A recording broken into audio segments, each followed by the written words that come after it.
ലോകം വ്യത്യസ്ത ചെസ് ബോർഡുകളിലെ തുടർച്ചയായ നീക്കങ്ങളിലാണ്.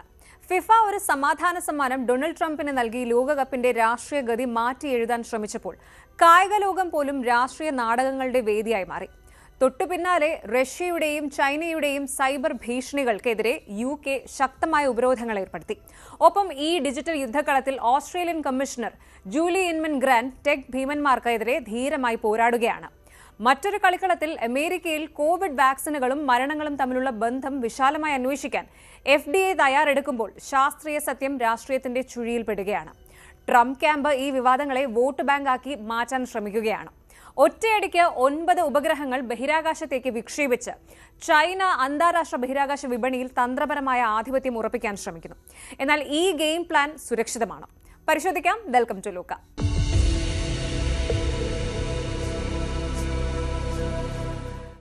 ചരിത്രത്തിലാദ്യമായി ലോകത്തെ ഏറ്റവും വലിയ സ്പോർട്സ് ബോഡി ഒരു പുതിയ അവാർഡ് പ്രഖ്യാപിച്ചു. FIFA peace prize. കേൾക്കുമ്പോൾ നല്ല ഐഡിയ ആണെന്ന് തോന്നും. പക്ഷേ പിന്നാലെയാണ് ലോകമെമ്പാടുമുള്ള ഫുട്ബോൾ ആരാധകരെയും രാഷ്ട്രീയ നിരീക്ഷകരെയും ഒരുപോലെ ഞെട്ടിച്ച ട്വിസ്റ്റ് ഉണ്ടായത്. സാക്ഷാൽ ഫിഫ ഫുട്ബോൾ ലോകത്തെ ഞെട്ടിച്ചുകൊണ്ട് ഈ സമ്മാനത്തിന്റെ ആദ്യ വിജയിയെ പ്രഖ്യാപിച്ചു. മറ്റാരുമല്ല, അമേരിക്കൻ പ്രസിഡന്റ് സാക്ഷാൽ ഡൊണാൾഡ് ട്രംപാണ് ഈ വിജയ്. ട്രംപിന് സമാധാന സമ്മാനം നൊബേൽ കമ്മിറ്റി പലതവണ ചിന്തിച്ചിട്ടും കൊടുക്കാത്ത ഒരു ബഹുമതി ഫിഫ ഒരു ഗ്ലാമർ ചടങ്ങ് നടത്തി അങ്ങോട്ട് കൊടുത്തു. എന്തുകൊണ്ട്, എപ്പോൾ, എങ്ങനെ? ഇതാണ് നമ്മൾ പരിശോധിക്കുന്നത്. കഴിഞ്ഞ ദിവസം വാഷിംഗ്ടൺ DC നടന്ന 2026 വേൾഡ് കപ്പ് ഡ്രോ. ഈ ചടങ്ങിനിടെയാണ് ഈ പ്രഖ്യാപനമുണ്ടായത്. യൂട്യൂബ് അടക്കമുള്ള പ്ലാറ്റ്ഫോമുകളിൽ ലൈവായി ലോകം മുഴുവൻ കണ്ട ചടങ്ങായിരുന്നു അത്. ഫിഫ പ്രസിഡന്റ് ജിയാനി ഇൻഫന്റീനോ തന്നെയാണ് ട്രംപിന് ഗോൾഡ് മെഡലും ട്രോഫിയും സർട്ടിഫിക്കറ്റും ഒക്കെ കൈമാറിയത്. ലോകമെമ്പാടുമുള്ള സമാധാനത്തിനും ഐക്യത്തിനും വേണ്ടി ട്രംപ് നടത്തിയ അസാധാരണ പ്രവർത്തനങ്ങൾക്കുള്ള അംഗീകാരമാണ് ഈ പ്രൈസ് എന്നാണ് ഇൻഫന്റീനോ വിശേഷിപ്പിച്ചത്. എന്തായാലും ട്രംപിന്റെ സ്വപ്ന സാക്ഷാത്കാരമാണ് നടന്നത്. നൊബേൽ സമാധാന സമ്മാനം എന്ന മോഹം വെള്ളത്തിലായതുകൊണ്ട് തന്നെ ഫിഫ പീസ് പ്രൈസ്. ഈ ഫിഫ പീസ് പ്രൈസിനെ അദ്ദേഹം ജീവിതത്തിലെ ഏറ്റവും വലിയ ബഹുമതികളിൽ ഒന്ന് എന്നാണ് വിശേഷിപ്പിച്ചത്. അതായത് ട്രംപിന് കിട്ടിയത് ലോകം മുഴുവൻ ശ്രദ്ധിക്കുന്ന ഒരു പബ്ലിസിറ്റി സ്റ്റണ്ടാണ്, ഒരു പക്ക പൊളിറ്റിക്കൽ മൂവ് എന്ന് തന്നെ പറയണം. എന്നാൽ ഈ അവാർഡ് പ്രഖ്യാപനത്തിന് പിന്നാലെ ഫിഫ വലിയ വിമർശനങ്ങൾ നേരിടുകയാണ്. ഫുട്ബോളിന്റെ അടിസ്ഥാനപരമായ ന്യൂട്രാലിറ്റിയാണ് ഇവിടെ ചോദ്യം ചെയ്യപ്പെടുന്നത്. ഈ ഗോളിന് പിന്നാലെ ഓഫ് സൈഡ് വിളിച്ചവരുടെ എണ്ണം ചെറുതല്ല. ആദ്യ വിമർശനം ഇതാണ്: അപ്പീസ്മെന്റ് ആണോ എന്നുള്ളത്. ഫുട്ബോൾ കളിക്കാർക്ക് കൊടുക്കുന്ന അവാർഡ് ഒരു രാഷ്ട്രീയ നേതാവിന് കൊടുക്കുന്നത് സ്പിരിറ്റ് ഓഫ് ദി സ്പോർട്ട് വിൽക്കുന്നത് പോലെയാണ്. ഫിഫ പ്രസിഡന്റ് ഇൻഫന്റീനോയും ട്രംപും തമ്മിലുള്ള പേഴ്സണൽ ബന്ധമാണ് ഈ അവാർഡിന് പിന്നിലെന്ന് പലരും ആരോപിക്കുന്നു. 2026 ലോകകപ്പിന്റെ പ്രധാന ഹോസ്റ്റ് രാജ്യമാണ് അമേരിക്ക. അതിനാൽ തന്നെ കാര്യങ്ങൾ ഈസി അല്ലെങ്കിൽ സ്മൂത്ത് ആക്കാൻ വേണ്ടിയുള്ള ഒരു ഒത്തുതീർപ്പാണ് ഇതെന്നാണ് മുഖ്യ വിമർശനം. ട്രംപിന്റെ നയങ്ങൾ സമാധാനപരമായിരുന്നോ എന്നും ആളുകൾ സംശയം പ്രകടിപ്പിക്കുന്നുണ്ട്. ഇപ്പോൾ ചുരുക്കത്തിൽ ടൂർണമെന്റിന്റെ ടാക്സ് എക്സംഷൻസ്, വീസ പ്രശ്നങ്ങൾ, സ്റ്റേഡിയം അനുമതികൾ ഇതൊക്കെ ഈസിയാക്കാൻ ട്രംപിന്റെ കൈയൊപ്പ് വേണം. പ്രസിഡന്റിനെ ഫേവർ ഉറപ്പിക്കുക, അതായിരുന്നു ലക്ഷ്യമെന്ന്. അടുത്ത വിമർശനം എത്തിക്സ് ലംഘനമാണ്. ഫെയർ സ്ക്വയർ പോലുള്ള മനുഷ്യാവകാശ സംഘടനകൾ ഫിഫയുടെ എത്തിക്സ് കമ്മിറ്റിക്ക് പരാതി നൽകിയിട്ടുണ്ട്. ഒരു സിറ്റിംഗ് പ്രസിഡന്റിന് ഇത്തരത്തിൽ രാഷ്ട്രീയപരമായ അവാർഡ് നൽകുന്നത് ഫിഫയുടെ നിഷ്പക്ഷതാ നിയമങ്ങളുടെ ലംഘനമാണ് എന്നാണ് ഈ വിമർശനം ഉയർത്തുന്നവരുടെ വാദം. സമാധാനത്തിന് വേണ്ടി സംസാരിക്കുന്ന പല ഗ്രൗണ്ട് ലെവൽ പ്രവർത്തകരെയും തഴഞ്ഞിട്ട് ഈ അവാർഡ് ട്രംപിന് കൊടുത്തത് മൊറാലിറ്റിയുടെ പ്രശ്നമാണ്. ഇനി മൂന്നാമത്തെ വിമർശനം ഇതാണ്: അവാർഡിന്റെ നിഗൂഢത. അതായത് ഈ ഒരു പുതിയ സമ്മാനം ഏർപ്പെടുത്തിയതിനെ കുറിച്ചോ അല്ലെങ്കിൽ വിജയിയെ തിരഞ്ഞെടുത്ത ക്രൈറ്റീരിയകളെ കുറിച്ചോ ഫിഫ ഒഫീഷ്യലായി കൂടുതൽ വിവരങ്ങൾ പുറത്തുവിട്ടിട്ടില്ല. ഇതും വിവാദങ്ങൾക്ക് വഴിവെച്ചിട്ടുണ്ട്. എന്തായാലും സമാധാനത്തിന്റെ സന്ദേശം ലോകമെമ്പാടും എത്തിക്കാൻ ഫുട്ബോളിന് കഴിയുമെന്ന ഫിഫയുടെ അവകാശവാദം നിലനിൽക്കുമ്പോൾ തന്നെ ഈ അവാർഡ് ഫുട്ബോളിനെ രാഷ്ട്രീയത്തിന്റെ കളിക്കളത്തിലേക്ക് കൂടുതൽ വലിച്ചിഴച്ചിരിക്കുകയാണ്. വേൾഡ് കപ്പ് ഡ്രോയുടെ ആവേശത്തിനിടയിൽ അപ്രതീക്ഷിതമായി അവതരിപ്പിച്ച ഈ ഫിഫ പീസ് പ്രൈസ് ഫുട്ബോളിനെ രാഷ്ട്രീയത്തിൽ നിന്ന് വേർതിരിച്ചെടുക്കാൻ കഴിയില്ല എന്ന് ഒരിക്കൽ കൂടി തെളിയിച്ചിരിക്കുന്നു. സമാധാനത്തിനുള്ള മെഡൽ കഴുത്തിലണിഞ്ഞ ട്രംപിന്റെ ചിരി എത്ര കാലം ഫിഫയുടെ വിമർശകരുടെ നെഞ്ചിൽ തറച്ചു നിൽക്കുമെന്ന് കാത്തിരുന്ന് കാണേണ്ടതുണ്ട്. Prize, this is your peace prize. There is also a beautiful medal for you that you can wear everywhere you want to go. Right now. Okay, let me hold. Fantastic, excellent. എന്തായാലും world cup തുടങ്ങാൻ ഇനിയും സമയമുണ്ട്. പക്ഷേ FIFA ഇപ്പോൾ തന്നെ കോൺട്രവേഴ്സീസിന്റെ കിരീടം അണിഞ്ഞു കഴിഞ്ഞു. ഇനി വരുന്ന ദിവസങ്ങളിൽ ഈ ഫിഫ പ്രൈസ് എത്രത്തോളം രാഷ്ട്രീയ യുദ്ധങ്ങൾക്ക് തിരികൊളുത്തുമെന്ന് കണ്ടറിയണം. ഈ അവാർഡ് വെറും ഒരു ട്രോഫി മാത്രമല്ല, ഫിഫയുടെ നിഷ്പക്ഷത എന്ന വിശ്വാസത്തിന് ഏറ്റവും ഒരു വലിയ പ്രഹരം കൂടിയാണ്. സ്പോർട്സും രാഷ്ട്രീയവും ഒരിക്കലും വേർതിരിക്കാനാവാത്ത വിധം കൂടിച്ചേർന്ന ഈ പുതിയ ഗെയിം പ്ലാൻ ലോകമെമ്പാടുമുള്ള ഫുട്ബോൾ ഫാൻസിനെ ആശയക്കുഴപ്പത്തിലാക്കിയിരിക്കുകയാണ്. ഈ അപ്രതീക്ഷിത അവാർഡ് ലോകകപ്പിന്റെ ഗ്ലോബൽ ഇമേജിന് ദോഷകരമാകുമോ? കാലം തെളിയിക്കും. ലോകം ഇപ്പോൾ ഒരു ഹൈബ്രിഡ് വാർഫെയറിന്റെ പിടിയിലാണ്. ഇവിടെ യുദ്ധം നടക്കുന്നത് ബോർഡറുകളിലല്ല, മറിച്ച് സൈബർ സ്പേസിലാണ്. ഏറ്റവും പുതിയ അപ്ഡേറ്റ് എന്താണെന്ന് വെച്ചാൽ, ലോകത്തെ പിടിച്ചുലയ്ക്കുന്ന 2 സൂപ്പർ പവറുകൾക്ക് എതിരെ, അതായത് റഷ്യയ്ക്കും ചൈനയ്ക്കുമെതിരെ UK ശക്തമായ നടപടികൾ പ്രഖ്യാപിച്ചിരിക്കുകയാണ്. ഇതൊരു സാധാരണ സാങ്ഷൻ അല്ല, മറിച്ച് ഡിസ്ഇൻഫർമേഷൻ, സൈബർ ത്രെറ്റ്സ് എന്നീ 2 ഇഷ്യൂസിന്റെ പേരിലുള്ള ചരിത്രത്തിലെ തന്നെ ഏറ്റവും ഹാർഷായ നീക്കമാണിത്. UK വിദേശകാര്യ സെക്രട്ടറി യിവിയറ്റ് കൂപ്പർ നടത്തിയ പ്രസംഗത്തിൽ ഈ സാങ്ഷനുകൾ പ്രഖ്യാപിച്ചു. റഷ്യൻ സ്ഥാപനങ്ങളാണ് പ്രധാന ടാർഗറ്റ്. അപ്പോൾ എന്താണ് അവർ ചെയ്ത കുറ്റം? UKയുടെയും സഖ്യകക്ഷികളുടെയും ജനാധിപത്യ സംവിധാനങ്ങളെ തകർക്കാനും യുക്രൈൻ യുദ്ധത്തിലുള്ള വെസ്റ്റേൺ പിന്തുണയെ ദുർബലപ്പെടുത്താനും വേണ്ടി വ്യാജ വാർത്തകളും AI ജനറേറ്റഡ് വീഡിയോകളും അടങ്ങിയ ഡിസ്ഇൻഫർമേഷൻ ക്യാമ്പയിനുകളും അവർ നടത്തി. പ്രധാനമായും സാങ്ഷൻ ചെയ്ത റഷ്യൻ സ്ഥാപനങ്ങൾ ഇനി പറയുന്നവയാണ്. ആദ്യത്തേത് റൈബർ ടെലിഗ്രാം ചാനൽ. ലക്ഷക്കണക്കിന് ആളുകളിലേക്ക് വ്യാജ വാർത്തകൾ എത്തിക്കുന്ന ഈ ചാനൽ ക്രെംലിന്റെ പ്രൊപ്പഗാൻഡ പ്രചരിപ്പിക്കുന്നു. അവർ മാനിപ്പുലേറ്റഡ് ആയ ഉള്ളടക്കങ്ങൾ ഉപയോഗിച്ചാണ് പൊതുജനാഭിപ്രായം കൈകാര്യം ചെയ്യുന്നത്. അടുത്തത് പ്രൊഫോണ്ട് ആണ്. റഷ്യൻ GRU ചാരസംഘടനയുടെ ഫ്രണ്ട് ഓർഗനൈസേഷനായി പ്രവർത്തിക്കുന്ന സ്ഥാപനമാണിത്. യൂറോപ്പിലുടനീളം ക്രെംലിൻ നെറേറ്റീവ്സ് പ്രചരിപ്പിക്കാൻ ഇവർ പണം മുടക്കുന്നു. ഇനി centre for geo political expertise. Russian തീവ്ര വലതുപക്ഷ ചിന്തകനായ അലക്സാണ്ടർ ഡ്യൂഗിൻ നടത്തുന്ന ഈ തിങ്ക് ടാങ്ക് റഷ്യൻ വിദേശ നയത്തിന്റെ ഭാഗമായി യുറേഷ്യൻ ആശയങ്ങൾ പ്രചരിപ്പിച്ചു. ഇവിടെ UK ലക്ഷ്യമിടുന്നത് റഷ്യയുടെ ഇൻഫർമേഷൻ വാർഫെയർ മെഷീനുകളെ, അതായത് വിവര യുദ്ധ യന്ത്രങ്ങളെ തന്നെയാണ്. റഷ്യയ്ക്ക് പുറമെ ചൈനീസ് സ്ഥാപനങ്ങളെയും UK ഈ ബ്ലാക്ക് ലിസ്റ്റിൽ ഉൾപ്പെടുത്തിയിട്ടുണ്ട്. വളരെ വിപുലമായതും വിവേചനമില്ലാത്തതുമായ സൈബർ പ്രവർത്തനങ്ങൾക്കാണ് 2 ചൈനീസ് ബേസ്ഡ് കമ്പനികൾക്കെതിരെ നടപടിയെടുത്തത്. ഈ കമ്പനികൾ UKയിലെയും സഖ്യകക്ഷികളെയും ക്രിട്ടിക്കൽ ഇൻഫ്രാസ്ട്രക്ചറിനെ ലക്ഷ്യമിട്ട് ഹാക്കിംഗ് പ്രവർത്തനങ്ങൾ നടത്തിയെന്നാണ് ആരോപണം. സർക്കാർ സംവിധാനങ്ങൾ, പ്രതിരോധ സ്ഥാപനങ്ങൾ, ടെലികോം നെറ്റ്വർക്കുകൾ എന്നിവയെ തകർക്കാൻ ഈ ചൈനീസ് ആക്ടേഴ്സ് ശ്രമിച്ചു എന്ന് UK ഫോറിൻ ഓഫീസ് വ്യക്തമാക്കുന്നു. ഇനി ഈ സാങ്ഷനുകൾ കേവലം ഒരു പ്രഖ്യാപനത്തിൽ ഒതുങ്ങുന്നില്ല. കുറച്ച് സ്റ്റെപ്സ് കൂടിയുണ്ട് ബാക്കി. അസറ്റ് ഫ്രീസ് ഉണ്ട്. ഈ സ്ഥാപനങ്ങൾക്കും അവയുടെ തലവന്മാർക്കും UKയിലുള്ള സ്വത്തുകൾ മരവിപ്പിക്കും. അടുത്തത് ട്രാവൽ ബാൻ ഉണ്ടാകും. ഈ വ്യക്തികൾക്ക് UKയിലേക്ക് പ്രവേശനം നിഷേധിക്കും. ബിസിനസ് നിരോധനവുമുണ്ട്.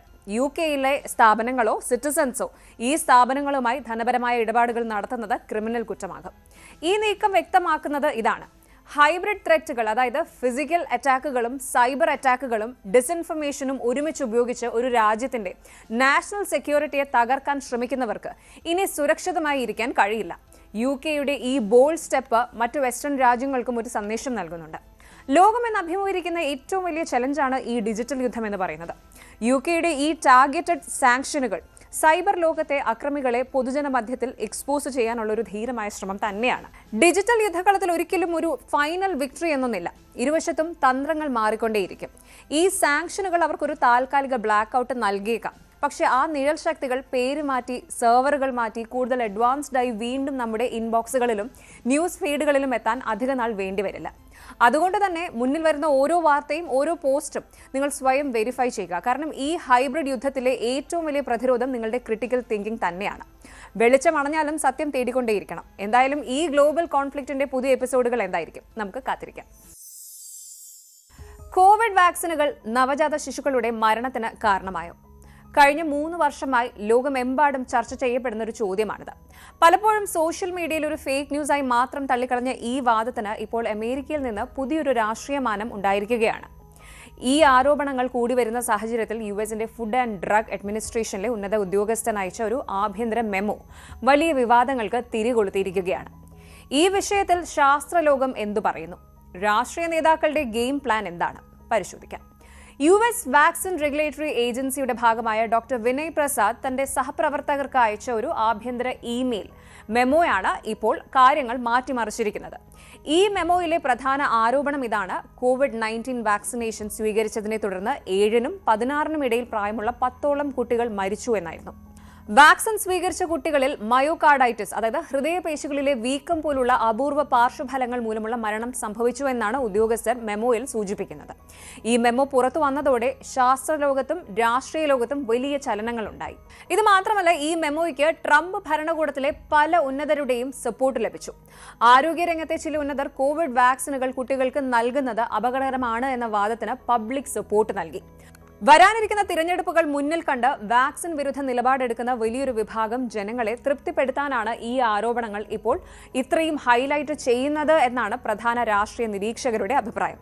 കാരണം കോവിഡ് വാക്സിൻ കൊണ്ടുവന്നത് ട്രംപ് ഭരണകൂടമാണെങ്കിലും അതിന്റെ സുരക്ഷയെ ചോദ്യം ചെയ്യുന്നത് ഇപ്പോൾ ഈ വാക്സിൻ ഹെസിറ്റൻസി, അതായത് ഇതിനോട് വിരുദ്ധതയുള്ളവർക്ക് ഒരു ശക്തമായ കവചം നൽകും. ഇനി ശാസ്ത്രം എന്തു പറയുന്നു എന്ന ചോദ്യമാണ്.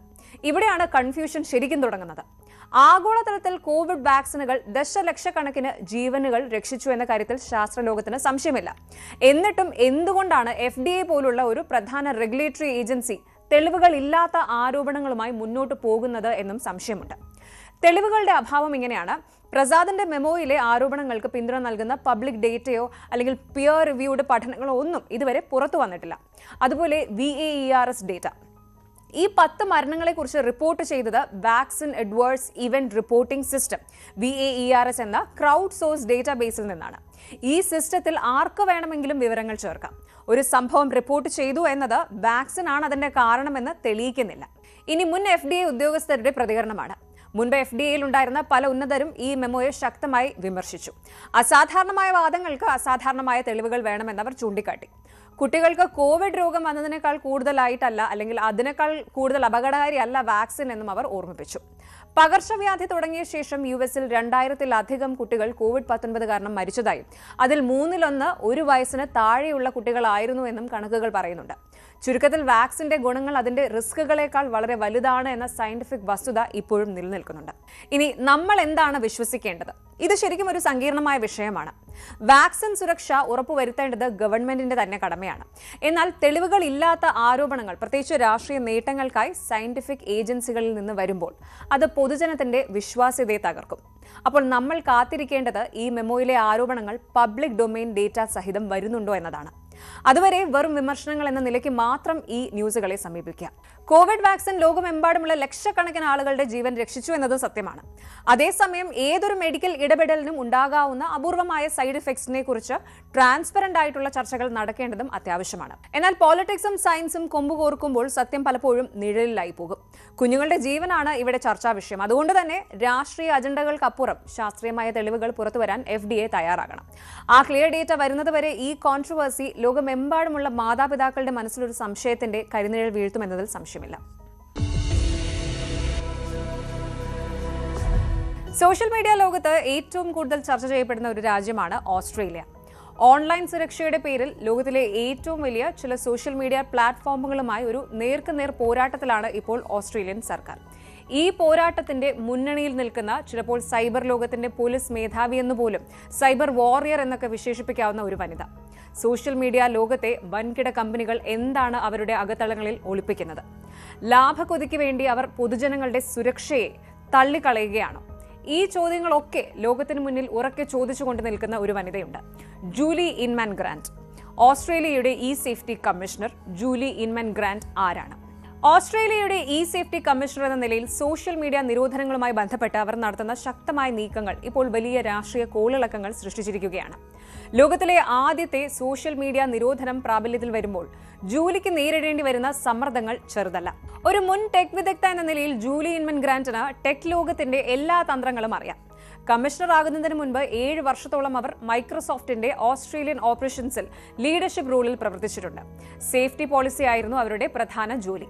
അതിനു മുൻപ് ട്വിറ്ററിൽ, ഇപ്പോഴത്തെ എക്സിന്റെ ഏഷ്യ പസഫിക് മേഖലയിലെ പൊതുനയങ്ങളുടെ പബ്ലിക് പോളിസിയിലെ തലപ്പത്ത് അവർ പ്രവർത്തിച്ചിട്ടുണ്ട്. 2017 അവർ ഓസ്ട്രേലിയയുടെ സേഫ്റ്റി കമ്മീഷണർ എന്ന ഫെഡറൽ സ്ഥാനത്തേക്ക് എത്തുന്നത്. ലോകത്തിൽ തന്നെ ഇത്തരം ഒരു ഗവൺമെന്റ് റോള് ആദ്യമായി സൃഷ്ടിക്കപ്പെട്ടത് ഓസ്ട്രേലിയയിലാണ്. അതുകൊണ്ട് തന്നെ ടെക് കമ്പനികളുടെ പ്രവർത്തന രീതികളെക്കുറിച്ച് അവർക്ക് ആഴത്തിലുള്ള വ്യക്തമായ അറിവുണ്ട്. അവരുടെ തന്ത്രങ്ങൾ എങ്ങനെയായിരിക്കുമെന്നും അവർക്ക് കൃത്യമായി മനസ്സിലാക്കാൻ സാധിക്കും. കമ്മീഷണർ പദവിയിലെത്തിയ ശേഷം അവർ നടത്തിയ അന്വേഷണങ്ങൾ വൻകിട ടെക് കമ്പനികളുടെ ഉള്ളിലുള്ള വൃത്തികേടുകൾ പുറത്തു കൊണ്ടുവന്നു. കുട്ടികളുടെ സുരക്ഷ ഉൾപ്പെടെയുള്ള പൊതുജനാരോഗ്യ വിഷയങ്ങളിൽ ഈ കമ്പനികൾ കാണിക്കുന്ന അവഗണന ജൂലിയെ അക്ഷരാർത്ഥത്തിൽ ഞെട്ടിച്ചു. കണ്ടന്റിന്റെ സുരക്ഷ ഉറപ്പാക്കുന്നതിനേക്കാൾ ആഡ് റവന്യൂ വർദ്ധിപ്പിക്കുന്നതിൽ മാത്രമാണ് അവർ ശ്രദ്ധ കേന്ദ്രീകരിക്കുന്നത് എന്ന് ജൂലി തുറന്നടിച്ചു. ഹാംഫുൾ കണ്ടന്റ്സ് നിയന്ത്രിക്കാൻ പരിമിതമായ ഉദ്യോഗസ്ഥരെ മാത്രം നിയോഗിച്ച് ലോകത്തെ കബളിപ്പിക്കുകയായിരുന്നു അവർ എന്നും ജൂലി വ്യക്തമാക്കി. ജൂലി ഇൻമൻ ഗ്രാൻഡ് ഈ രഹസ്യങ്ങൾ തുറന്നു കാട്ടിയതോടെയാണ് ഓസ്ട്രേലിയയിൽ നിയമനിർമ്മാണങ്ങൾ കൂടുതൽ ശക്തമായത്. ഓസ്ട്രേലിയയുടെ ഇലക്ട്രോണിക് സുരക്ഷാ നിയമങ്ങൾ സേഫ്റ്റി ലോസ് ഇപ്പോൾ ലോകത്ത് തന്നെ ഏറ്റവും മികച്ചവയാണ്, ഏറ്റവും ശക്തമായവയുമാണ്. സമൂഹത്തിന് ദോഷകരമായ ഉള്ളടക്കങ്ങൾ പ്ലാറ്റ്ഫോമുകളിൽ നിന്ന് നീക്കം ചെയ്യാൻ കമ്മീഷണർക്ക് നിയമപരമായ അധികാരം നൽകുന്നതാണ് ഈ നിയമങ്ങൾ. ഏറ്റവും ഒടുവിൽ ഒരു ഭീകരാക്രമണത്തിന്റെ ഗ്രാഫിക് ദൃശ്യങ്ങൾ ആഗോളതലത്തിൽ നീക്കം ചെയ്യണമെന്ന് ആവശ്യപ്പെട്ട് എക്സ് പോലുള്ള കമ്പനികൾക്കെതിരെ ഫെഡറൽ കോടതിയിൽ ജൂലി കേസ് കൊടുത്തതോടെയാണ് കാര്യങ്ങൾ വഷളായത്. ജൂലിയുടെ ഈ നീക്കം ടെക് ഭീമന്മാർക്ക് ഒട്ടും ഇഷ്ടമായില്ല. എക്സ് പോലുള്ള പ്ലാറ്റ്ഫോമുകൾ ഇതിനെ ശക്തമായി എതിർത്തു. ഒരു രാജ്യത്തിന് ലോകത്തിന്റെ മുഴുവൻ ഉള്ളടക്കത്തെയും നിയന്ത്രിക്കാൻ കഴിയില്ല എന്നും ഇത് സംസാര സ്വാതന്ത്ര്യത്തെ ലംഘിക്കുന്നുവെന്നും അവർ വാദിച്ചു. ഈ കമ്പനികളും അവരെ പിന്തുണയ്ക്കുന്നവരും ചേർന്ന് ജൂലിക്കെതിരെ ശക്തമായ സമ്മർദ്ദ തന്ത്രങ്ങൾ അഴിച്ചുവിടുകയാണ്. അവരുടെ വ്യക്തിപരമായ സുരക്ഷയെ പോലും അത് ബാധിക്കുന്നുവെന്നാണ് റിപ്പോർട്ടുകൾ. ജൂലി ഇൻമൻ ഗ്രാൻഡ് ഈ നിയമപരമായ പോരാട്ടം നടത്തുന്നത് ഒരൊറ്റ ലക്ഷ്യത്തിന് വേണ്ടിയാണ്: ഓസ്ട്രേലിയൻ പൗരന്മാർക്ക്, പ്രത്യേകിച്ച് കുട്ടികൾക്ക്, ഒരു സുരക്ഷിതമായ ഓൺലൈൻ അന്തരീക്ഷം ഒരുക്കുക. Child sexual abuse materials, cyber bullying പോലുള്ള വിഷയങ്ങളിൽ അവർ വിട്ടുവീഴ്ചയില്ലാത്ത നിലപാടാണ് സ്വീകരിക്കുന്നത്. സോഷ്യൽ മീഡിയ കമ്പനികളുടെ പോളിസികൾ പലപ്പോഴും ലാഭം മാത്രം ലക്ഷ്യമിട്ടുള്ളതാണ് എന്നും സുരക്ഷയ്ക്ക് അവർ പ്രാധാന്യം നൽകുന്നില്ല എന്നും ജൂലി തുറന്നടിക്കുന്നു. ജൂലി ഇൻമൻ ഗ്രാൻഡ് എടുക്കുന്ന ഈ തീരുമാനം ഓസ്ട്രേലിയയ്ക്ക് മാത്രമല്ല, ലോകമെമ്പാടുമുള്ള സർക്കാരുകൾക്ക് സോഷ്യൽ മീഡിയ റെഗുലേഷനുകളുടെ കാര്യത്തിൽ ഒരു പുതിയ മാതൃക സൃഷ്ടിക്കാൻ സാധ്യതയുണ്ട്. ശരിക്കും ഈ ഒരു പോരാട്ടം വെറും പ്ലാറ്റ്ഫോമിനോടോ ഉള്ളടക്കത്തോടോ മാത്രമല്ല, ഇത് പൗരന്മാരുടെ സുരക്ഷ വേഴ്സസ് കോർപ്പറേറ്റ് ലാഭം എന്ന വലിയ തത്വങ്ങളുടെ പോരാട്ടമാണ് ശരിക്കും. ഓസ്ട്രേലിയ നടത്തുന്ന ഈ ഇടപെടൽ യൂറോപ്പിലും അമേരിക്കയിലും ഏഷ്യയിലും സോഷ്യൽ മീഡിയ റെഗുലേഷന്റെ അടിത്തറ മാറ്റി എഴുതുമെന്ന് ഉറപ്പാണ്. ജൂലിയുടെ ഉറച്ച നിലപാടും അവർ ഭയപ്പെടാതെ മുന്നോട്ട് പോകുന്നതും തന്നെയാണ് ഈ മാറ്റങ്ങൾക്ക് കാരണം. ജൂലി ഇൻമൻ ഗ്രാൻഡ് ഇപ്പോൾ ലോകത്തിന് മുന്നിൽ ഒരു പ്രതിരോധ മതിലാണ്. ടെക് ഭീമന്മാർക്ക് അവരുടെ ഡൊമിനൻസ് ഇനി ഇഷ്ടത്തിനനുസരിച്ച് ഉപയോഗിക്കാൻ കഴിയില്ല എന്ന് ഓസ്ട്രേലിയ തെളിയിച്ചിരിക്കുന്നു. ഓൺലൈൻ ലോകത്തെ സുരക്ഷിതമാക്കാൻ ഒരു ഗവൺമെന്റ് ഏജൻസിക്ക് സാധിക്കുമോ എന്ന ചോദ്യത്തിന് ധൈര്യപൂർവ്വം യെസ് എന്ന ഉത്തരം നൽകുകയാണ് ജൂലി. എങ്കിലും ഈ പോരാട്ടം അവസാനിച്ചിട്ടില്ല. കോടതിയുടെ അന്തിമ വിധി വരുന്നതുവരെ ജൂലിയും ഓസ്ട്രേലിയൻ നിയമവും ടെക് ഭീമന്മാരുടെ വലിയ വെല്ലുവിളികൾ നേരിടുകയായിരിക്കും. ഈ ഡിജിറ്റൽ യുദ്ധത്തിന്റെ അവസാനം എങ്ങനെയായിരിക്കുമെന്ന് നമുക്ക് കാത്തിരുന്ന് കാണാം.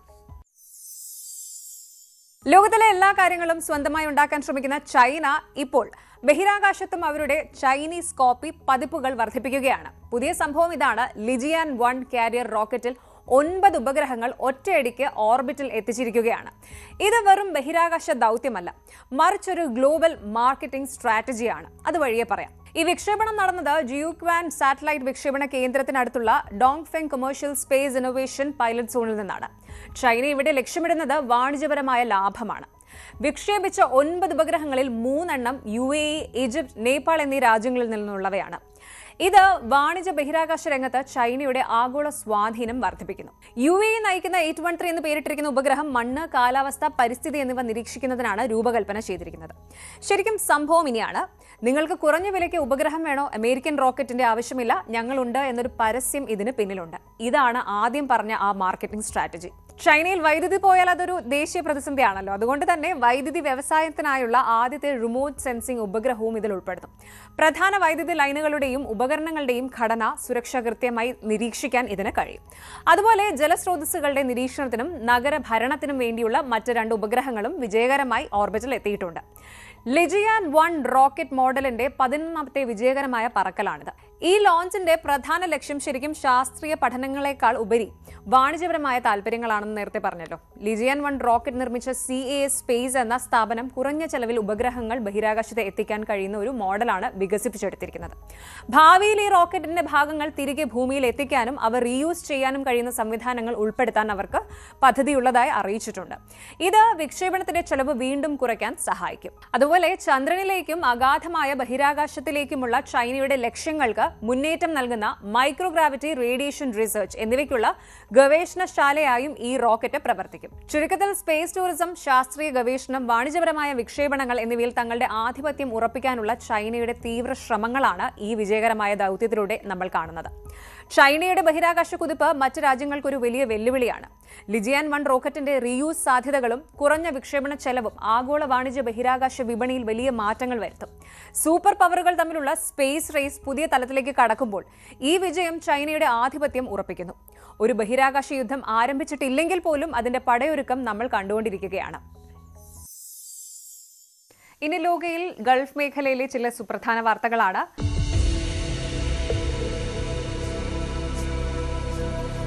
സൗദി അറേബ്യയുടെ തലസ്ഥാനമായ റിയാദിനെയും ഖത്തറിന്റെ തലസ്ഥാനമായ ദോഹയെയും ബന്ധിപ്പിച്ചുകൊണ്ട് 785 കിലോമീറ്റർ ദൂരമുള്ള അതിവേഗ ഇലക്ട്രിക് റെയിൽ പാത നിർമ്മിക്കാൻ ഇരു രാജ്യങ്ങളും കരാർ ഒപ്പുവച്ചു. കരാർ യാഥാർത്ഥ്യമാകുന്നതോടെ യാത്രാസമയം വെറും 2 മണിക്കൂറായി കുറയും. ഇത് 30,000-ത്തിലധികം തൊഴിലവസരങ്ങൾ സൃഷ്ടിക്കുകയും ഇരു രാജ്യങ്ങളുടെയും മൊത്ത ആഭ്യന്തര ഉൽപാദനത്തിൽ വലിയ വളർച്ചയുണ്ടാക്കുകയും ചെയ്യും. 2017-ലെ നയതന്ത്ര പ്രതിസന്ധിക്ക് ശേഷം ഇരു രാജ്യങ്ങളും തമ്മിലുള്ള ബന്ധം കൂടുതൽ ദൃഢമാകുന്നതിന്റെ വ്യക്തമായ സൂചനയാണിത്. ആർട്ട് ആൻഡ് ക്യാപിറ്റൽ പുറത്തിറക്കിയ പാസ്പോർട്ട് ഇൻഡെക്സ് 2025 പ്രകാരം UAE പാസ്പോർട്ട് തുടർച്ചയായ 7ാം വർഷവും ലോകത്തിലെ ഏറ്റവും ശക്തമായ പാസ്പോർട്ടായി തിരഞ്ഞെടുക്കപ്പെട്ടു. UAE പാസ്പോർട്ട് കൈവശമുള്ളവർക്ക് വിസ ഇല്ലാതെ അല്ലെങ്കിൽ വിസ ഓൺ അറൈവൽ സൗകര്യത്തോടെ ലോകമെമ്പാടുമുള്ള 184 ലക്ഷ്യസ്ഥാനങ്ങളിലേക്ക് യാത്ര ചെയ്യാനാകും. UAEയുടെ ശക്തമായ നയതന്ത്ര ബന്ധങ്ങളുടെയും ആഗോള സ്വാധീനത്തിന്റെയും പ്രതിഫലനമാണിത്. വേൾഡ് ബാങ്കിന്റെയും IMFന്റെയും ഏറ്റവും പുതിയ റിപ്പോർട്ടുകൾ പ്രകാരം 2025-ൽ ഗൾഫ് രാജ്യങ്ങളിൽ ഏറ്റവും വേഗത്തിൽ സാമ്പത്തിക വളർച്ച നേടുന്നത് UAE ആയിരിക്കും. 4.8% പ്രവചനം. നോൺ ഓയിൽ സെക്ടർ വൻ വളർച്ച, പ്രത്യേകിച്ച് നിർമ്മാണം, ധനകാര്യം, റിയൽ എസ്റ്റേറ്റ്, വിനോദസഞ്ചാരം മേഖലകളിൽ, ഒപ്പം ആർട്ടിഫിഷ്യൽ ഇന്റലിജൻസ് പോലുള്ള സാങ്കേതിക വിദ്യകളിലെ വൻ നിക്ഷേപങ്ങളാണ് ഈ മുന്നേറ്റത്തിന് കാരണം. മസ്കറ്റിൽ നടന്ന green hydrogen summit GHSO 2025 Oman പുരോഗതി വ്യക്തമാക്കി. 2030ഓടെ പ്രതിവർഷം 10 ലക്ഷം ടൺ ഗ്രീൻ ഹൈഡ്രജൻ ഉൽപ്പാദിപ്പിക്കാനുള്ള ലക്ഷ്യത്തിൽ 7 പദ്ധതികൾ മുന്നോട്ടു പോകുന്നു. ദുഃഖം special economic zone ACME green hydrogen പദ്ധതിയുടെ 1ാം ഘട്ട നിർമ്മാണം ആരംഭിച്ചു. ആഗോള വിപണി സാഹചര്യങ്ങൾ കാരണം 2 ഡെവലപ്പർമാരുമായി ഉണ്ടാക്കിയ കരാറുകൾ പരസ്പര ധാരണയോടെ അവസാനിപ്പിച്ചുവെങ്കിലും പുതിയ പദ്ധതികൾക്കായി $3.6 ബില്യൺ സാമ്പത്തിക പ്രോത്സാഹനങ്ങൾ ഒമാൻ പ്രഖ്യാപിച്ചു. വിദേശ രാജ്യങ്ങളിലെ മലയാളികളെ ആദരിക്കുന്ന ഗർഷോം ഇന്റർനാഷണൽ അവാർഡ് മലയാളി വിദ്യാർത്ഥിനി സുചേത സതീഷിന് ലഭിച്ചു. 20 വർഷത്തെ ഗർഷോം അവാർഡ് ചരിത്രത്തിൽ ഈ പുരസ്കാരം നേടുന്ന ഏറ്റവും പ്രായം കുറഞ്ഞ ഗായികയാണ് സുചേത. മലയാളം ഉൾപ്പെടെ 155 ഭാഷകളിൽ പാടി ഗിന്നസ് റെക്കോർഡ് നേടിയ പ്രതിഭയാണ് സുചേത. കുവൈറ്റിന്റെ വിഷൻ 2035 ന്യൂ കുവൈറ്റ് പദ്ധതിയുടെ ഭാഗമായി ഗതാഗത മേഖലയിൽ വൻ നിക്ഷേപം നടത്താൻ ഒരുങ്ങുകയാണ്. എണ്ണയെ മാത്രം ആശ്രയിക്കാതെ രാജ്യത്തെ ഒരു പ്രധാന വാണിജ്യ ലോജിസ്റ്റിക്സ് കേന്ദ്രമാക്കി മാറ്റാനാണ് കുവൈറ്റ് ലക്ഷ്യമിടുന്നത്. നിലവിലെ നിർമ്മാണ പദ്ധതികളുടെ മൊത്തം മൂല്യത്തിന്റെ 36% ഗതാഗത മേഖലയുമായി ബന്ധപ്പെട്ടതാണ്. വിദേശ കമ്പനികൾക്ക് പ്രാദേശിക ഏജന്റ് ഇല്ലാതെ ബ്രാഞ്ച് ഓഫീസുകൾ തുറക്കാൻ അനുവദിച്ചുകൊണ്ട് നിക്ഷേപ നിയമങ്ങൾ കുവൈറ്റ് പരിഷ്കരിച്ചു. ഗൾഫ് മേഖല പുതിയ കാലത്തെ വെല്ലുവിളികളെ അവസരങ്ങളാക്കി മാറ്റിക്കൊണ്ട് ശക്തമായി മുന്നോട്ട് പോകുന്നുവെന്നാണ് ഈ വാർത്തകൾ സൂചിപ്പിക്കുന്നത്. സൗദി ഖത്തർ റെയിൽ ബന്ധം പ്രാദേശിക ഐക്യത്തിന്റെയും മെച്ചപ്പെട്ട ഭാവിയുടെയും പ്രതീകമാണ്. UAEയുടെ സാമ്പത്തിക മേധാവിത്വം, പാസ്പോർട്ടിന്റെ ശക്തിയും രാജ്യത്തിന്റെ ആഗോള സ്വാധീനം വർദ്ധിപ്പിക്കുന്നു. ഒമാന്റെ ഗ്രീൻ ഹൈഡ്രജൻ പദ്ധതികൾ, കുവൈറ്റിന്റെ ഗതാഗത വികസനം, ഖത്തറിന്റെ ടൂറിസം മുന്നേറ്റം എന്നിവയെല്ലാം എണ്ണ ഇതര മേഖലകളിലെ സുസ്ഥിരമായ വളർച്ചയ്ക്ക് ഈ രാജ്യങ്ങൾ നൽകുന്ന മുൻഗണനയുടെ തെളിവാണ്. മലയാളി വിദ്യാർത്ഥിനിക്ക് ലഭിച്ച അന്താരാഷ്ട്ര പുരസ്കാരം പോലെ പ്രവാസികൾക്ക് തൊഴിലിനും ജീവിതത്തിനും പുതിയ അവസരങ്ങൾ നൽകുന്ന പ്രത്യാശയും പുരോഗതിയും നിറഞ്ഞ ഒരു ഭാവിയാണ് ഗൾഫ് മേഖല വാഗ്ദാനം ചെയ്യുന്നത്. എല്ലാ സംഭവ വികാസങ്ങളിൽ നിന്നും ഒരു കാര്യം വ്യക്തമാണ്. ഈ ലോകം സങ്കീർണമാണ്, എങ്കിലും പ്രതീക്ഷയ്ക്ക് ഇവിടെ വലിയ സ്ഥാനമുണ്ട്. ഈ സങ്കീർണമായ ലോകക്രമത്തിൽ വെല്ലുവിളികൾ വർദ്ധിക്കുമ്പോൾ പോലും സത്യം തേടുന്ന അന്വേഷണങ്ങളും സുരക്ഷയ്ക്ക് വേണ്ടി നിലകൊള്ളുന്ന വ്യക്തികളും നമുക്ക് പ്രചോദനമാണ്.